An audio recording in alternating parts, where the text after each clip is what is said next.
우리 하나님 말씀 보겠습니다. 로마서 5장입니다. 1절에서 11절 말씀. 오늘 말씀의 제목은 기쁨의 셈을 지켜라. 저와 여러분이 기쁨의 셈을 잘 지키는 그런 삶이 되기를 원합니다. 저와 여러분의 삶 가운데서 삶의 압력이 우리가 웃지 못하고 기쁘게 하지 못하는 곳에 이끌리는 것에 허용되도록 할 때가 참 많습니다. 우리가 이제 일상생활 속에서도 보면 기쁨을 이룰 수 있는 일들이 우리의 주변에 깔려 있는데 그것 중에 하나가 교통체증이에요. 교통체증까지는 또 괜찮은데 또 이렇게 차를 몰고 하다 보면 갑자기 그냥 확 껴드는 차들을 한번 그날 경험을 하고 나면 하루 종일 마음이 불편한 거예요. 그리고 기쁨은 온데간데 없고 그냥 그 때문에 마음이 힘들어지는 경우가 있습니다. 또 한편으로는 이게 내가 깜빡이를 켜고 딱 들어가려고 미리부터 쫙 했는데 이상하더라고요. 사람 심리가요. 그렇게 켜놓고 이제 천천히 들어가려고 하면 또 빨리 들어와가지고 못 들어가게. 그래서 운전할 때 아예 그냥 켜놓지 말고 들어가자. 이런 생각을 종종 할 때가 있어요. 그럼에도 불구하고 교통 지켜야겠다 하는데, 그럴 때마다 마음이 힘들어요. 저도 물론 뭐 잘못하는 경우도 있고 상대방도 그런 것 때문에 힘들 때가 있을 터인데, 이렇게 기쁨을 잃어버리는 때가 참 많습니다. 그래서 오늘 또한 우리가 살아가면서 다 좋으신 분들이고 한국 사회가 참 젠틀하게 가는데 어떨 때는 정말 무리한 사람들 한 번씩 경험할 때가 있어요. 그러면 어떠세요? 그러면 하루 종일 그냥 일주일 내내 마음의 기쁨이 사라지고, 기쁨 사라지게 되면 자기도 모르게 그냥 그렇게 사는 건가 보다 하고 그렇게 살아갈 때가 참 많습니다. 우리의 상황 속에서 조심하지 않으면 기쁨을 잃어버릴 수 있는 그 일들이 참 많습니다. 더군다나 우리가 세상 살아가면서 일들에 대한 책임들이 많잖아요. 또 역할들을 해야지요. 또 우리가 생활을 해야 되니까 또 물질적으로도 또 공급받고 또 그것도 또 우리에게 찾아오는 그 여러 가지 또 세금 영수증이라든가 또 지불해야 될 청구서들을 보면 마음이 참 눌려요. 이렇게 눌린다 그럴까요? 힘들어져요. 이런 가운데서 잘못하면 웃음을 잃어버리기가 쉽습니다. 웃음을 잃어버리기 쉬워요.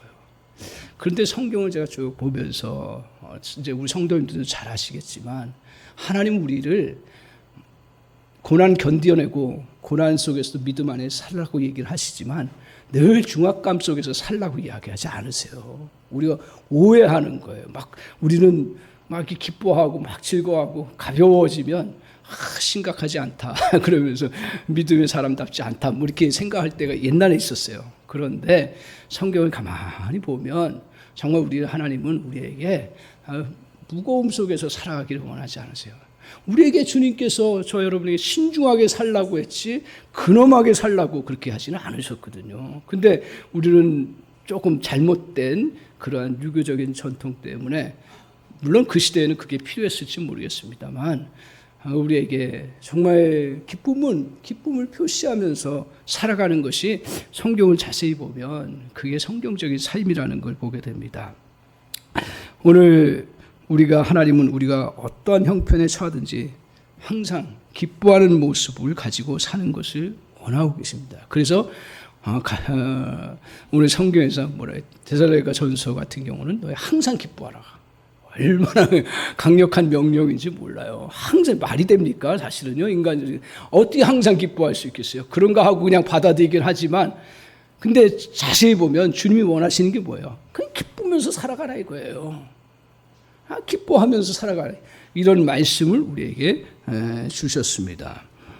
그런데 오늘 우리가 이제 이렇게 하나님은요, 기쁨을 주셨고 기쁨 속에서 우리가 행복하게 살아갈 수 있도록 우리 인체 구조도 만들어 놓으셨다라는 걸 이제 자꾸 사람들이 이제 과학이 발달하고 의학이 발달하니까 더 이제 알아가게 되는 거예요. 긍정적으로 보면 의학 발달을 통해서 하나님 우리의 인체를 어떻게 만드셨는지를 더 이렇게 잘 알 수가 있습니다. 그래서 삶의 스트레스를 이게 이제 받을 때 그 연구 결과에 의하면 즐거워하면, 내 삶의 스트레스 굉장히 많은데 그걸 즐거워하면 그 스트레스가 풀릴 뿐 아니라 줄어들 뿐 아니라 더 우리에게 창의적인 그런 은혜의 역사가 우리의 삶의 그런 징조들이 나타난다는 거죠. 그래서 우리가 평상시에 살아갈 때는 좌측뇌를 많이 쓴다고 합니다. 연구 결과에 의하면 그냥 계산하고 또 생각하고 또 같이 또 얘기하고 하는데, 근데 이 기뻐하고 즐거워하면 이 우측뇌가 활성화가 된다래요. 우측뇌는 주로 이제 다른 기능도 많겠죠. 근데 대표적인 게 이제 창의성, 아주 또 독특한 것들. 지금 시대는 사실 옛날도 마찬가지. 창의적이지 않으면 사실 새로운 역사를 이루어갈 수가 없습니다. 모든 일도요. 성실한 것도 중요하지만 창의적이어야 되더라고요. 근데 이게 창의성이 어디서 나오냐면 웃을 때, 기뻐할 때. 가만히 생각해 보면 우리 뭐 이렇게 같이 교제 나눌 때도 보면 참 즐거워하고 같이 농담하면서도 기뻐하고 막 그러면 막 서로 좋은 생각들이 막 나눠지는 거예요. 그러면서 그게 주님의 일이 되더라고요. 저는 그 전에 너무 엄숙한 것들을 많이 배워가지고 회의합시다 하고 회의를 잘하면 일이 잘 되는 줄 알았어요. 물론 그렇게 할 때도 있지만 서로 이렇게 같이 교제하면서 그냥 같이 생활도 나누고 은혜 나누고 그러면서 기뻐하고 같이 또 조크도 하고 같이 또 좋아하는 일들 또 슬픈 일도 마찬가지예요. 그것도 같이 나누고 함께 하면서 즐거움을 가지고 그 문제들을 바라보고 같이 나눌 때 전혀 생각지 않았던 생각들이 나와요. 그게 하나의 우리 삶을 통해서 보면 물꼬를 튼다 그러죠. 참 그게 물꼬를 터요. 그래서 오늘 우리 안에 이렇게 웃음이라는 거, 기쁨을 갖는 건 너무너무 중요한, 너무너무 중요해요. 하나님이 그렇게 우리를 만드셨다. 그래서 기쁨에는 몸의 평안함을 가져오고 또 마음을 진정시키고 또 관계들을 고치는 능력이 있습니다. 하나님이 또 우리 몸 전체에 이렇게 기쁨을 가지면 전체 모든 일들에 잘 풀린다는 신호를 보낸다고 합니다. 그리고 기뻐하면 기분을 좋게 만드는 호르몬들이 막 분비가 되어서 더 힘있게 살아갈 수 있도록 그렇게 역사를 이루어갑니다. 그런데 놀라운 건 뭐냐면요. 제가 오늘 성경을 묵상하면서 구원받은 자가 가장 먼저라는 순서를 이야기해 참 그런데 구원받은 자에게 하나의 귀한 선물이 있어요. 그래서 제가 저거를 기쁨의 샘이라고 했는데 구원받은 자에게는 어떤 선물이 있냐면 많은 선물들이 있지만 오늘 기쁨과 관련된 기쁨의 샘을 저와 여러분에게 주셨다라는 거예요. 믿습니까? 복음은 기쁨의 소식입니다. 그리고 구원을 우리의 죄의 그 짐에서 눌려있던 우리를 예수 그리스도를 통해서 정말 보혈의 피를 통해서 모든 죄를 담당하시고 우리에게 또한 부활하심으로 부활의 능력 가운데 우리를 구원하신 그 은혜를 누리는 사람들에게는 기쁨의 샘을 우리가 간직하게 되는 놀라운 축복이 있습니다. 그래서 복음을 뭐라고 그러냐면 복된 소식, 기쁨의 소식이라고 유앙겔리온, 아주 좋은 소식이라고 이야기를 하고 있습니다. 참 그런 면에서 이건 그냥 우리가 오해하지 마십시오. 기뻐하며 막 살아가야지. 그래 더 웃으면서 물론 맞습니다. 우리 장로님들하고 같이 또 얘기를 하고 우리 또 장로님도 기쁨에 대해서 연구를 많이 하셨는데 하는 것 중에 하나가 뭐냐면 억지로라도 기뻐하면 뇌는 아주 미련해서 표현하게 기뻐하면 그 기쁜 줄 안 돼요. 그래서 몸 전체가 그게 작동을 한대요. 좋은 얘기입니다. 그리고 맞습니다. 그런데 조금 더 우리가 성경적으로 더 들어가 보면 우리에게는 하나님께서 구원받은 자에게 저 여러분에게 기쁨의 샘을 주셨다라는 거예요.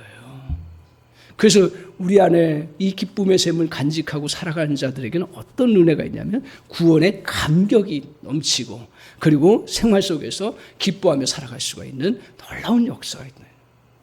그런데 이것이 우리가 살아가면서 너무 이제 삶의 중압감과 책임감과 여러 가지 일들을 부딪히다 보니까 이 샘이 있는지도 모르고요. 그리고 자기도 모르는 사이에 그 무거운 돌들에 의해 가지고 샘이 막히듯이 저 여러분의 삶 가운데서 이 샘이 막아버리고 있다라는 거예요. 그걸 느끼십니까? 그래서 우리는 오늘 로마서를 통해서 하나님께서 구원받은 제 그전까지는 다 어떻게 했어요? 4장까지는 어땠어요? 1장부터 3장까지는 우리가 얼마나 죄인된 건가 하는 것에 대해서 일반 사람, 또 성인 군자라고 여기는 사람, 또 유대인이라고 하는 사람, 심지어는 우리 자신까지도 다 죄악 가운데 있기 때문에 우리는 망할 인생이고 죄 속에서 살아갈 수밖에 없는 연약한 인생이다. 그런데 그런 인생을 오늘 우리가 믿음으로 주님 앞에 나아가면 이제 그것을 의롭다 여기셔서 하나님의 자녀로 받으시고 우리를 구원의 놀라운 은혜를 베푸신다는 게 4장까지의 결론입니다. 5장부터는 이제 그러면 우리의 구원받은 자가 이제 어떻게 살아가야 되는지, 뭐가 있는지, 이걸 아마 이제 쭉 같이 우리가 말씀을 보면서 누릴 거예요. 그 첫 번째가 오늘 기쁨이에요. 오늘 예배하면서 저도 다시 인식하고 마음에 다 확신하는 건 뭐냐면 하나님이 저와 여러분에게 뭘 주셨다고요? 기쁨의 샘을 주셨다고요. 이 전제가 있어야 됩니다. 이 확신이 있어야 됩니다. 기쁨의 샘을 주신 줄 믿습니다. 그러면 우리는 기쁨의 샘을 주셨는데 이 기쁨의 샘을 어떻게 하라고요? 오늘 지켜나가야 되는 거예요. 잘만 지켜나가면 내 안에서 기쁨의 샘이 계속 넘쳐서 여러분과 저의 삶 속에서 무거운 중압감 속에서도 정말 미래의 불투명 속에서도 환난 속에서도 이겨나갈 수 있는 놀라운 역사가 저와 여러분에게 이루어지는 줄 믿습니다. 그래서 정말 성령께서 저 여러분에게 이걸 깨닫게 하시고 성령께서 이러한 은혜들을 우리의 삶 가운데서 그렇구나 하고 정말 알아가는 그러한 출발점이 되는 그런 역사가 있기를 주님의 이름으로 간절히 축원합니다. 먼저 그러면 우리가 이 기쁨의 샘을 잘 지키기 위해서 우리는 그럼 어떤 큰 생각을 가져야 되냐, 어떤 전제를 가져야 되냐. 첫 번째로 기억하실 것은 뭐냐면 어떤 상황이든지요, 주님이 역사하실 것을, 주님이 일하시고 주님이 우리를 통해서 능력을 베푸시고 또 우리에게 문제들을 풀어갈 수 있는 은혜 역사를 베푸신다는 사실을 믿으라는 얘기예요. 그게 가장 중요한 부분 중에 하나입니다. 우리가 어떨 때 기쁘든가요? 똑같아요. 저도 그렇고 여러분도 똑같고요. 뭐냐면 즐거운 일이 있으면 문제가 해결되면 기뻐요. 기쁘죠. 너무 기쁜 거예요. 오랫동안 여러 가지 어려운 일들이 있을 때 그게 어느 순간에 잘 좋은 일로 바뀌고요. 또 우리에게 좋은 것들을 사게 되고 또 새 차를 구입하거나 새 집을 마련하면 기쁜 거예요. 그리고 또 우리에게 좋은 소식이 들려오면 기쁜 거예요. 그죠? 그래서 기뻐할 수 있어요. 근데 우리는 그동안 어떻게 저도 그래요. 그래, 좋은 일 계속 오면 나 기뻐. 물론 좋은 일 와도 기뻐 안 하는 사람이 있더라고요. 더 심각해가지고. 그거는 벗어나야 되고. 근데 우리에게 이게 좋은 일도 올 때 기쁜데, 근데 인생 살다 보면 성경에 어디도요, 항상 좋은 일만 있다고 얘기하지 않아요. 그리고요, 성경 어디에도 항상 모든 문제가 술술술술 다 풀린다고 얘기하지 않아요. 그러면 뭐 할 날을 얘기하겠어요. 오늘 믿는 사람들에게 어떻게 보면 믿음 때문에 더 어려운 일들도 있을 수 있다라는 얘기예요. 그러니까 우리가 삶 가운데서 그러면 이런 힘든 문제는 항상 있는데 오늘 그것은 우리가 기뻐할 수 없는 환경을 만든다라는 거예요. 그게 이제 문제가 되는 거죠. 그렇기 때문에 그 상황 속에서 기쁨의 샘을 막는 돌들이 막 떨어지는 거예요.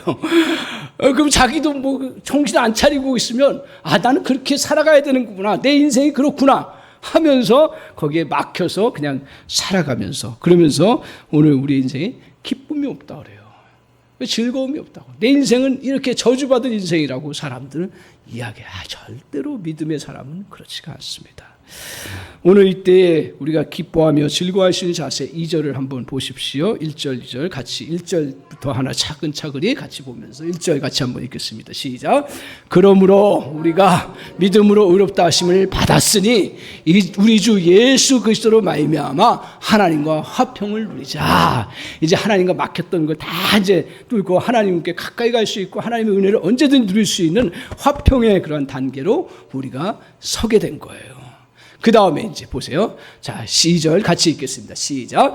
또한 그로 말미암아 우리가 믿음으로 서 있는 이 은혜에 들어감을 얻었으며 하나님의 영광을 바라고 즐거워하느니라. 아멘. 우리가 예수 그리스도로 말미암아 믿음으로 우리가 말미암아 은혜에 들어가게 됐어요. 그 다음에 뭐예요? 그 다음에 우리는 어떻게 해야 된다고요? 즐거워한다고. 뭘 바라고 즐거워한다고요? 좋은 일만 생기는 것만 바라고 즐거워하는 게 아니라 뭘 바라보고요? 하나님의 영광을 바라보고요. 하나님의 영광을 바라본다 그랬어요. 그럼 하나님의 영광을 저거 느낌으로 느끼는데 저 하나님의 영광이 뭘까? 구체적으로 말하면 하나님의 영광은 장차 우리에게 주님이 부활하셔서 재림하셔서 정말 우리 모두를 영광스러운 주님의 나라에 때 그 하나님의 영광의 실체가 드러날 거예요. 그렇다면 지금은 그럼 무슨 하나님의 영광을 바라보는 것 가운데 있을 때 그러면 어떤 걸 바라볼 수 있는가 하는 거 두 가지로 생각할 수 있습니다. 하나는 뭐냐면 주님이 우리와 함께 하신다라는 걸 느끼고 체험하는, 그게 하나님의 영광을 누리는 거예요. 또 하나는 뭐냐면 주님이 저와 여러분에게 일하시고 역사하시는 능력을 베푸시는 것들을 경험하고 또 그것을 느끼고 체험하는 그러한 부분이 바로 하나님의 영광이 우리 가운데 나타난다 이렇게 보는 거죠. 그러니까 그것을 바라보는 거예요. 그러니까 내가 어려운 일들 우리에게 쌓일 때 우리가 그 어려운 일 돌덩어리 무거운 것들이 다 오는데 저 여러분 다 연약한 인생인데 그 무거운 돌덩어리가 왔을 때 누가 기뻐할 수가 있고 누가 그것을 이겨나갈 수가 있어요? 솔직히 우리는 성경을 통해서 우리는 그 뭡니까? 위인을 만드는 게 아니에요. 성경은 절대로 위인 사상의 그 근거에서 다윗이 대단했기 때문에 그가 정말 하나님의 일을 할 수가 있고 다윗이 대단했기 때문에 뭐 골리앗을 물리치고 아니에요. 성경은요 오늘 우리에게 중요한 걸 가르치는데 우리는 다 연약한 자이고 부족한 자이지만 돌덩어리 그냥 눌리면 눌릴 수밖에 없는 그런 연약한 자예요. 솔직하게 얘기합시다. 저도 마찬가지예요. 제가 목회자지만 뭐 전부 대단한 게 있어요. 요새 되게 하나님이 저 자신에 대해서 자꾸 낮추시는 그런 부분들. 그 실제를 보게 하시는 거죠. 그러면 그 어려움 속에서 그러면 우리가 기뻐할 수 있는 건 뭡니까? 그건 딱 하나라는 거예요. 하나님이 일하실 것이다. 하나님이 역사하실 것이다. 하나님이 이것을 이끌어 주셔서 좋은 길로 하나님이 해결해 주실 것이다. 할렐루야. 그걸 바라보면 그 다음부터 어떻게 해요? 우리 안에 막고 있는 돌들이 하나씩 치워지는 역사가 있는 거예요. 그래서 제가 몇 주 전에 참 소가리를 좀 했습니다. 다른 일도 아니고 주님의 일을 하고 더 정말 앞으로 미래를 향해서 준비해 나가야겠다 생각했는데 근데 같이 일할 그런 상황에 있는 분이 이렇게 포인트가 틀린 거예요. 우리 교회의 포인트와 저의 포인트하고 포커스하고 좀 다른 것 같다는 느낌이. 근데 사람이 느끼는 거잖아요. 막 고민되는 거예요. 그분도 분명히 훌륭한 분이고 믿음의 사람이고 그런데 이걸 그러면 어떻게 해야 되나 막 계속 고민이 되는 거예요. 그래서 새벽기도 저는 요새 그게 좋아요. 사실은요. 뭐 많이 안 나와도 저는 좋은 게 뭐냐면 새벽기도 딱 시스템 갖춰놓으니까 피곤해도 나와서 기도하다 보면 하나님 어떤 때는 그냥 돌아가게 하시는데 이 문제 놓고 기도하다가 하나님 마가복음 9장을 저에게 확 다가오게 하시더라고요. 마가복음 9장이 어떤 내용이냐면 제자들이 이제 열심히 주님을 따라서 일들을 해나가는데 그때 제자들이 이제 다른 무리 전에 뭐 다르게 예수를 어떻게 알게 되어가지고 믿었는지 전혀 다른 무리들하고 이제 같이 하는데 이 사람들도 믿음의 사람들이에요. 그리고 주님의 일을 능력 있게 하는 거예요. 그러니까 이제 제자들이 그들과 함께 일하려고 하는데 뭔지 모르겠어요. 성경이 자세히 안 나오는데 맞지 않는 거예요. 그리고 포커스가 다른 거예요. 그리고 뭔가 좀 이상한 것 같은 느낌이 드는 거예요. 그때 주님 앞에 질문을 합니다. 주님, 이 사람들과 우리가 같이 해야 됩니까? 우리가 단절해서 그냥 우리 가야 됩니까? 라고 했을 때 주님께서 뭐라고 하시냐면 내 이름을 의지하고 믿음으로 하는 사람들은 당장 배반할 사람들이 아니다. 그러면서 함께 그냥 주의 일들을 나누고 하도록 그렇게 하시는 말씀이 나옵니다. 그 말씀 딱 제가 이렇게 깨달아지면서 그렇구나. 그래 내가 뭐라고. 그래 우리 주님의 선한 일들을 자꾸 바라보고 목표를 분명히 붙잡고 같이 주님 쫓아가면 되겠다 생각하고 마음을 딱 잡으니까 마음이 얼마나 편한지 몰라요. 그러면서 목표를 향해서 나갈 수 있는 그 길을 갖게 되고 또 주님께서 이런 가운데서 또 대처할 수 있는 그러다가 며칠 지나서 기도하는데 이렇게 하면 되겠다고 지혜를 주세요. 정말 지혜를 주셨어요. 전혀 생각할 수 없는 그 생각을 주셨어요. 그래서 그렇게 해서 그 생각을 가지고 일을 처리하다 보니까 일이 잘 진행될 수 있어요. 아직까지 일이 잘 진행될 수 있는 그러한 은혜를 하나님 제가 이걸 경험하면서 그렇구나. 막 그 일 때문에 막 힘들어하고 막 괴로워하고 그러면서 자꾸 마음에 무거운 중압감 때문에 책임감 때문에 자꾸 그러면 거기에 자꾸 눌려버리니까 막 기쁨이 사라지는 거예요. 저 원래 제 성격이 이렇게 막 긍정적이고 막 미래적이지 않아요. 근데 많이 바뀌었어요. 사실은 복음을 조금씩 알아가면서 많이 바뀌었어요. 그런데 아직도 그런 건 있어요. 제가 신중함이라는 것 때문에 그런 게 있는데, 근데 이걸 조금씩 알다 보니까 이 기쁨 빼앗기면 나 그냥 나락으로 가겠구나. 우울해지죠. 그럼 비관적으로 바라보죠. 상황은 점점 어려워지죠. 그러면 이거 도저히 안 되겠구나. 이게 마음에 확 다가오는 거예요. 그러면 거기서부터 이제 더 이상 기력을 펼치면서 나갈 수가 없더라고요. 사역도 마찬가지고 우리의 삶도 마찬가지고요. 그런데 오늘 그래 분명히 하나님 역사하실 것이다. 하나님 도와주실 것이다. 하나님 함께 해주실 것이다. 그거 딱 붙잡으니까요. 여러 가지 우리의 삶 가운데서 일들이 막 다가오고 또 스트레스 받을 일도 많고 그런데 그런 속에서 눌리지 않고 기뻐하며 살아갈 수 있는 놀라운 은혜를 덧입을 수 있다 깨닫습니다. 오늘 사랑하는 성도 여러분, 오늘 우리는 기쁨을 간직하는 것은 선택이에요. 일종의 선택이에요. 어떤 사람은 좋은 일이 많아서 항상 기뻐하는 거 다 똑같아요. 어떻게 보면 물론 처지에 따라서 그 강도의 차이는 있지만 그러나 거의 비슷해요. 인생이라는 거 어차피 고해 아닙니까? 고해. 주님 앞에 서는 날까지 우리는 계속 그냥 그 문제들과 씨름하며 살아갈 거예요. 아마 저도 마찬가지고 여러분도 그렇죠? 우리가 그 복음 때문에 그것들을 이겨나가면서 즐거움을 누릴 수 있는 거죠. 이런 가운데 우리는 두 가지 중에 하나를 선택해야 됩니다. 여러분 문제들 앞에 근심거리들 또 저와 여러분에게 미래의 불안 거기에 선택하실 것입니까? 아니면 아무리 불안하고 힘들어도 주님은 지금까지 우리를 도와주셨고 주님은 또 새로운 역사를 이루시고 믿음의 사람들을 하나님 붙잡아 주시고 인도해 주신다는 그 확신 가운데 뿌리를 둘 것인지 여러분 선택하십시오. 항상 선택해야 되는 거예요. 아무리 어려운 상황이어도 물론 우리는 이것 때문에 고민하고 계속 씨름하지만 그러나 마음 중심은 내가 주님이 역사해 주실 것이다. 주님이 일하실 것이다. 그거 붙잡고 거기에 딱 두는 순간 이 돌덩이에서 자유함을 누리면서 기쁨을 누릴 수 있는 놀라운 은혜가 있어요. 할렐루야. 오늘 그래서 여러분 이러한 선택을 주님 안에서 잘 해나가는 그러한 은혜가 있기를 바랍니다. 하나님의 그 영광에 우리의 소망의 뿌리를 두시기를 바랍니다. 주님이 일하실 걸 믿습니다. 주님이 역사하실 걸 믿습니다.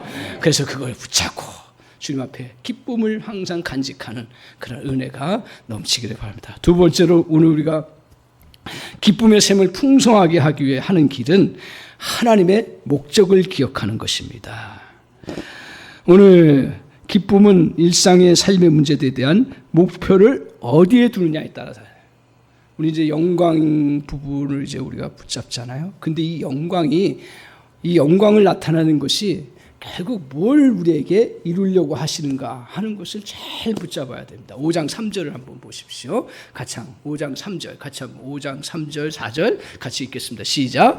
다만 이뿐 아니라 우리가 환난 중에도 즐거워하나니 이는 환난은 인내를, 인내는 연단을, 연단은 소망을 이룬 줄 알미로다. 이렇게 말씀하고 계세요. 환난 중에 여러분 오해하지 마세요.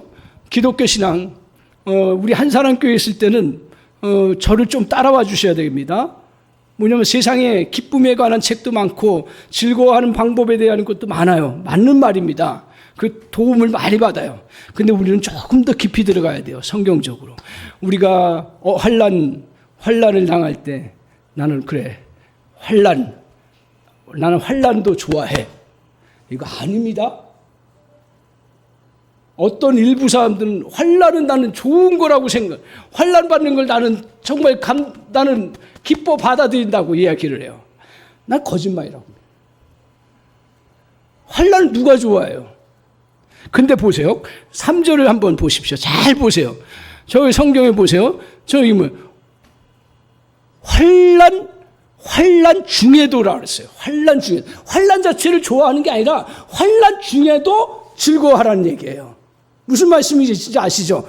우리가 환난 속에서 환난 자체가 그냥 우리를 좋게 해주는 게 아니라 환난 중에도 즐거워하면서 나가라는 거예요. 왜냐하면 그 다음 보세요. 자, 왜 그 다음이냐면 환난은 뭘 가져와요? 우리에게 인내를 가져오게 하는 거예요. 인내. 자, 우리는 인내라는 것을 요새는 이제 사람들이 이제 많이 깨웠어요. 그전에는 지식만 많이, 그 선비적인 사고가, 그래서 지식만 많으면 다 좋은 대학 가고 지식만 많으면 출세하고 그런 줄 알았는데 요새는 사람들이요, 이제 많이 깨달아서 몸으로 체득하는 거 아니는 것은 자기 지식이 정말 지식이 아니라는 걸 알기 시작했어요. 그럼 환난도 마찬가지예요. 여러분, 우리가 환난에 대해서 성경 공부를 아무리 많이 해보세요. 제가 이런 얘기 죄송한데 그건 도움이 되죠. 그리고 우리의 가치관을 정립하는 데 도움이 돼요. 근데 여러분, 우리가 삶 가운데서 우리 근육 만드는데 근육에 대해서 연구를 다 해요. 도움이 엄청 돼요. 그렇지만 이 근육을 만들 때 뭐가 있어야 돼요? 무거운 게 있어야 되는 거예요. 그렇지 않아요? 무거운 게 있어야 되는 거예요. 그 삶 자체가 무거운 건데 그게 무거운 것들이 우리에게 어떤 걸 가져온다 그랬어요? 인내를 가져온다. 인내하게 하는 거예요. 이게 지키는 힘을 갖게 되는 거예요. 무거운 게 있어야 내가 지키게 되는 거죠. 그러면서 인내를 갖게 되죠. 인내 가지면 그 다음 뭐가 나와요? 연단이 되는 거예요. 단련이 되는 거예요. 단련이 되지 않아요. 그 다음에 단련되고 그 다음에 뭐예요? 소망을 이룬다. 소망이 뭐예요? 우리 주님의 소망이 뭘까요? 우리의 소망이 뭘까요? 성경을 통해서 정확하게 아십시오. 주님의 소망은 뭐냐? 우리의 인격을 온전한 그리스도의 성품으로 만드는 거예요. 이걸 이제 잘못 아니까 우리 기독교 신앙이 굉장히 사이비로 가고 어떨 때는 기복으로 가고 많은 문제를 일으켰어요. 예수 잘 믿으면 복 받는다. 맞아요. 제가 그건 부인할 일이 없어요. 근데 무조건 복 있는 사람이 주님이 원하시는 사람이냐? 아니라는 거예요. 정말 주님이 원하는 사람은 뭐냐? 그리스도의 성품을 담고 그리스도의 인격을 닮아서 어떤 어려움 속에서도 믿음으로 살아가고 믿음으로 그 모든 걸 헤쳐나가고 하나님의 자녀답게 사는 게 주님의 목표예요. 이걸 명확하게 잡으십시오. 아, 그렇구나. 저와 여러분도 마찬가지예요. 우리가 문제 해결되는 것도 우리가 기도하고 하나님의 은혜 구하면서 좋은 일 일어나는 거 놓고 분명히 저도 기도하고 그렇게 구합니다. 당연히 그런 일들이 많아질 수 있어요. 그러나 정말 주님이 원하시는 목표는 뭐냐 하면 저와 여러분의 신앙 인격들을 온전하게 만드는 거예요. 그 소망을 이루어가는 거예요. 그리스도와 같이 되는 거예요. 우리가 그러니까 진짜 소망이 뭐예요? 그리스도와 같이 되는 거예요. 이 땅 위에서도. 그러면 정말 기뻐하며 살아갈 수 있는 놀라운 은혜가 있는 거예요. 이게 목표라는 거예요. 오늘 우리는 잘못 생각합니다. 인위적인 환난주에도 즐거워한다는 거예요. 인위적으로 미소를 짓는 거라는. 심각하면 심각한 거죠. 그게 항상 기뻐하는 거 아니에요. 근데 중요한 건 뭐예요? 그런 어려움 속에서도, 그 고통 속에서도, 하나님이 나의 인격을 성장시키시는구나. 그 목표를 향해서 나가려고 할 때 표정은 어두운 것 같이 보여도 그 안에 기쁨이 넘치고요. 그러다 보면 표정까지 즐거움으로 나타나는 거예요. 거꾸로 억지로라도 웃으면서 또 나갈 수 있는 길이 열리는 거예요. 오늘 그래서 우리에게 환난은 인격이 온전케 하고 새롭게 하는 하나님의 목적을 기억하라는 것입니다. 그래서 우리 성도님들도 건강 문제로 울적일 때 좀 마음이 힘들 때가 있잖아요. 저도 마찬가지고요. 근데 그것들이 생각처럼 빨리 해결되지 않을 때 정말 그럴 때 우리가 울적해질 때가 있습니다. 이때 우리 믿음의 사람들이 기도하면서 어떤 은혜를 경험해요? 약함을 통해서 궁일의 인격을 성장시켜 나가더라고요. 제가 어렸을 때 그렇게 아프지 않았으면, 잔병이 계속 없었으면 성도들의 그런 아픔에 대해서 피상적으로, 근데 많이 공감을 하는 은혜가 있더라. 그래서 어렸을 때 그게 고통스러웠던 게 꼭 목회하는데 나쁜 건 아니구나. 아픈 사람만이 아픔을 알죠. 그러니까 아픈 것이 어떻게 보면 굉장히 힘든 거예요, 사실은요. 그게 아파서는 안 돼요. 그렇지만 어쩔 수 없이 그런 상황이 있을 때 우리 그리스도인이 그때 우리가 하나님의 은혜 가운데 구하면서 치료를 위해서 기도하고 또 더 건강을 위해서 여러 가지 애쓰는 가운데서 한편으로는 우리에게 다른 사람의 아픔을, 그 약한 사람들의 그거 궁유의 마음을 갖게 되는 거죠. 또 한편으로 돈에 쪼들려서 괴로울 때 많지 않습니까? 그럴 때 내 인생 왜 이런가 이렇게 생각할 때가 얼마나 많은지 몰라요. 그런데 돌아와 보면 가난한 이때 괴로울 때 가난한 사람들의 아픔을 품게 되는 넓은 마음. 그거 좀 도와줘야 돼요. 이 어려울 때, 나도 이렇게 어려울 때 누가 조금 더 미소 하나 짓고 조금 더 이렇게 같이 함께 해주고 같이 나누려고 하면 그게 그렇게 힘이 되는데, 그럼 나도 그런 누군가에게 그런 것들을 조금 대보려고 흉내라도 내보고 마음가짐을 그렇게 갖고 그런 마음 씀씀이를 갖게 하는 그런 부분이 되는 것이죠. 어려운 일들을 계속 겪는 때가 있습니다. 어려운 일들을 위해서 힘들지만 자신을 얼마나 하나님이 겸비하게 하시는지 몰라요. 놀라운 축복이에요. 어떻게 보면 제가 어려움을 겪지 않았으면 아주 기고만장했을 겁니다. 그러나 어려움들을 겪어보니까 그래, 나도 흙과 같은 존재구나. 하나님이 나를 그냥 데려가시면 또 하나님이 하지 말라면 못하는 존재구나. 그래, 기회 주실 때 열심히 하고, 그래, 내가 하는 것은 내가 하는 게 아니구나. 하나님 도와주시는 거구나. 하나님 역사해 주시는 거구나. 나에게 이런 축복을 주셨구나. 아주 겸비하면서 바라볼 수 있는 은혜가 있습니다. 오늘 모든 상황이 온전케 하는 통로가 된다는 생각을 저 여러분 꼭, 어렵겠지만 저도 어렵더라고요. 그렇지만 이런 힘든 거, 무거운 거, 환난들 이런 것들이 저 여러분을 힘들게 할 수 있습니다. 그러나 꼭 목표는 그래, 이것이 나를 온전케 하는 거구나. 이걸 놓치지 않는 은혜가 있기를 바랍니다. 마치 제가 요새 이제 종종 등산을 가면서 마음도 달래고 또 마음도 넓히고, 솔직히 그전에는 건강 때문에 이제 시작을 했는데 하다 보니까 이거 왜 해야 되나 맨날 요새는 익숙해서지 않은데 막 울퉁불퉁하지요.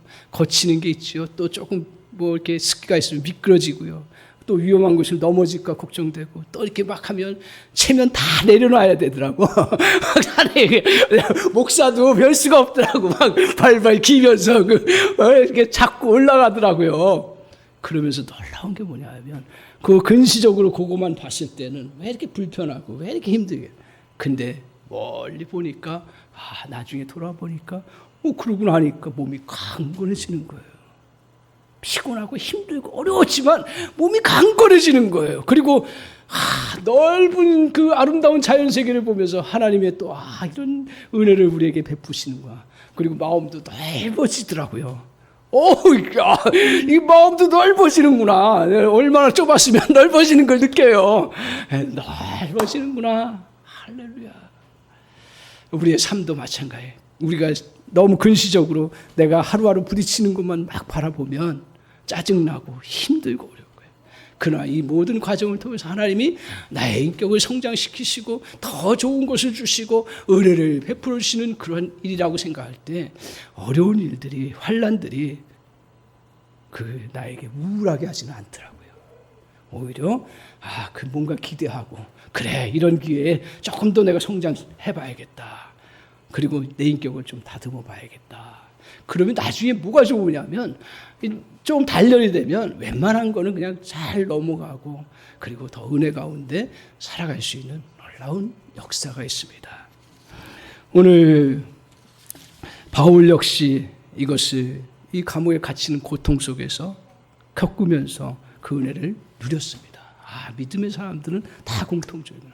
빌립보 감옥에 갇혀서 정말 아무것도 할 수 없을 때 바울에게 하나님께서 깨닫게 하신 게 뭐냐면 복음을 나가서 전해야죠. 그리고 또 연약한 사람들을 격려하고 세워줘야 되는데 나갈 수가 없는 거고, 그리고 억울하게 감옥에 갇혀 있으니까 일단은 외부 사람들이 인식을 하기에는 저 뭐가 문제가 있으니까 저기 갇혔지 하면서 막 마음을 힘들게 할 터인데, 근데 돌아보니까 그 감옥에 갇히면서도 믿음 잃지 않고 믿음으로 딱 서니까 그게 놀라운 복음의 진보를 이루었다라는 거예요. 여러분, 정말 그 사람 진짜인지 아닌지는 어느 때 알아요? 어려울 때예요. 감옥에 갇혔을 때예요.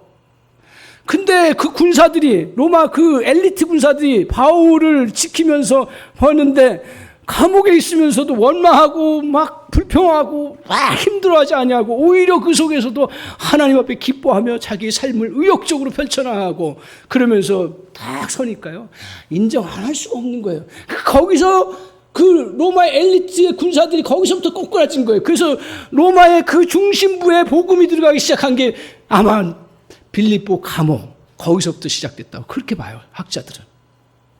그러니까요, 바울이 그거 의도했겠어요? 내가 엘리트를 전도해가지고 막 로마를 아니에요. 정말 바울은 복음을 알았던 사람이에요.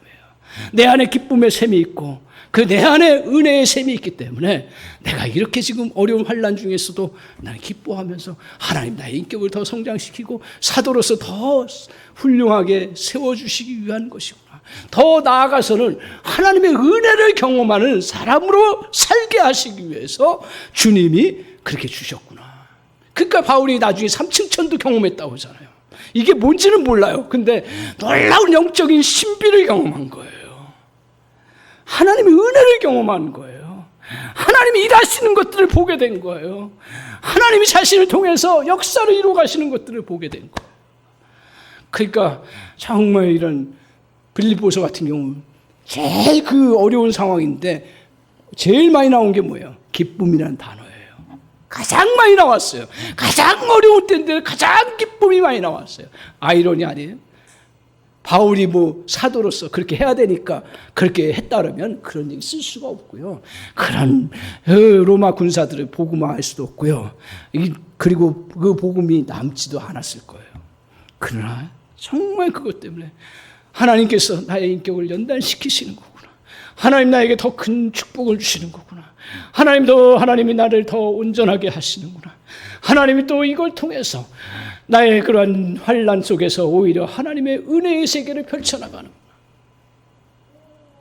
그러면서 오늘 바울에게는 진짜 자유함을 누리게 하셨고, 그리고 그것을 통해서 다른 사람에게 복음을 전하는 놀라운 역사가 있습니다. 사랑하는 성도 여러분, 오늘 저는 이 말씀 너무 기뻤어요. 그렇구나.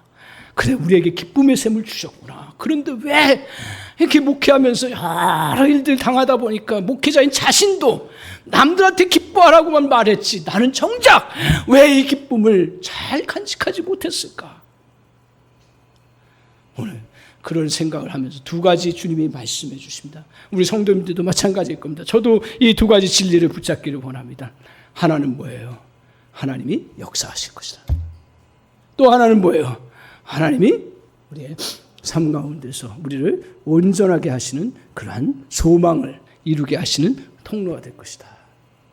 마지막으로 세 번째 뭐가 있냐면, 이것이 이제 결단과 그리고 또 이제 우리의 마음의 각오가 필요하지만 그 다음에 뭐냐 하면 11절을 한번 보세요. 여기까지 가기를 원합니다. 11절. 같이 한번 읽겠습니다. 시작. 그뿐 아니라 이제 우리로 화목하게 하신 우리 주 예수 그리스도로 말미암아 하나님 안에서 또한 즐거워하느니라. 화목하게 하셨어요. 하나님과 얼마나 그 기쁜지 몰라요. 우리 주 예수 그리스도로 말미암아 이제 뭐라 그래요? 하나님 안에서 또한 옳소 즐거워하느니라. 즐거워하느니라. 그러니까 즐거워하는 삶을 살아가는 그런 삶이 되기를 소망하는 바울의 간절한 고백과 하나님의 복음의 말씀을 증거하는 거죠. 그러니까 삶의 생활 체계가 되라 이거예요. 한두 번의 결단이 아니라 정말 나는 그 삶을 살아가겠다. 그래서 그런 면에서 내 영혼의 샴페인이라는 책을 제가 보면서 이분이 시도를 했어요.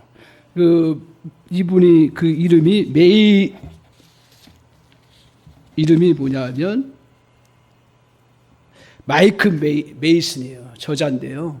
자기는 기질적으로 이렇게 불안한 경계선에 있는 사람이에요. 우울한 기질을 갖고 있고요. 그래서 그런 상태로 살아온 신경과민의 사람이라고 합니다. 그 저자는 타고나기를 어두운 성격, 사람마다 다 틀려요. 성격이. 그래서 어떤 사람은 어두운 성격을, 저도 보니까 그렇게 밝은 사람은 아니에요. 그죠? 밝은 사람은 아니에요. 근데 밝게 살아가고, 기쁨을 누리려고 살아가려고 하는 사람. 근데 이 사람도 그 사람이에요. 그래서 이제 나중에 어디까지 가냐면 우울증까지 가는 거예요. 남자일 거예요, 아마. 가는 거예요. 그래서 이제 어느 날 기도하다가 갑자기 어떤 마음을 주셨냐면 하나님의 음성이라고 생각하시는데, 그래, 내가 주 안에서 기뻐하기를 결단하고 한 90일 동안 해보자. 90일 동안. 그래, 이건 조금 우리 속된 말로 미친 척하고 해야 돼요. 그렇지 않으면 안 돼요. 뭐 굉장히 이성적인 논리적인 사람들은 뭐 여러 가지 걸리는 게 많아요. 조금 어떨 때는 신앙은 단순하고요. 그냥 미친 척 하듯이 해나가야 되는데 90일을 했어요. 하면서 이제 그 관찰한 결과들을 기록한 게 이 책이에요. 그런데 그 실험을 해보니까 어떤 결과냐면, 그러니까 90일을 하다 보니까 실제로 기쁨이 밀려오더라는 거예요. 자기가 그 기쁨의 셈, 그거 있는지 없는지도 잘 모를 거 아니에요. 그럼에도 불구하고 그냥 기뻐하며 하다 보니까 밀려오는 거예요. 그리고 그렇게 찾아온 기쁨은 좀처럼 떠나지 않고 자기 내면 속에서 지속적으로 작동되더라는 거예요. 또한 더 중요한 건 뭐예요? 앓고 있던 우울증도 치료되었다라는 거예요. 놀라운 거죠. 그래서 그 관점에서 다른 사람들도 그런 시로 같이 해본 운동을 펼쳤나 봐요. 그래서 어린아이, 암에 걸린 아이도 다 8살짜리인데 얘도 어떤 애가 말이지, 나 어린 나이에서 이렇게 비관적이고 오히려 어린아이 소아암이니까 더 힘들 거 아니에요. 그럼에도 불구하고 이 아이도 그래, 내가 인생을 어린 나이에 어떻게 얘기를 했는지 모르지만 하여튼 나는 이렇게 그냥 막 괴로워하면서 죽지 않고 기뻐하면서 하겠다. 이렇게 어린아이도 결단한 거예요. 그러면서 90일을 지나고 나니까 어린아이에게도 기쁨이 자꾸 넘치고, 그리고 그 병도 치료되고 회복되는 놀라운 역사를 이루어갔다는 사실을 고백하고 있습니다. 오늘 우리는 이런 결과, 이것들을 보면서 저 여러분이 될 수 있으면, 될 수 있는 게 아니라 반드시 기뻐하면서, 저 힘든 일도 많지요. 또 슬픈 일도 많고 고통스러운 일도 많습니다. 그럼에도 불구하고 두 가지를 꼭 기억합시다. 첫 번째는 뭐예요? 하나님이 분명히 이걸 통해서 새로운 일을 하실 것이다. 믿습니까? 그리고 두 번째로는 하나님이 우리를, 그 좋으신 하나님이 우리를 더 풍성한 그런 인격으로 하셔서 하나님의 은혜의 복음을 저 여러분이 더 누리며 살아갈 수 있도록 우리에게 그런 소망을 갖고 계신다는 사실, 그걸 이루어간다는 사실을 꼭 기억하시기 바랍니다. 그래서 오늘 이렇게 기쁨 가운데 감당할 때 골로새 1장 11절에 뭐라고 얘기하냐면, 우리가 기쁨으로 모든 환난과 모든 어려움들과 고통들을 이기느니라 라고 이야기하고 있습니다. 말씀하고 있습니다. 잘 보십시오.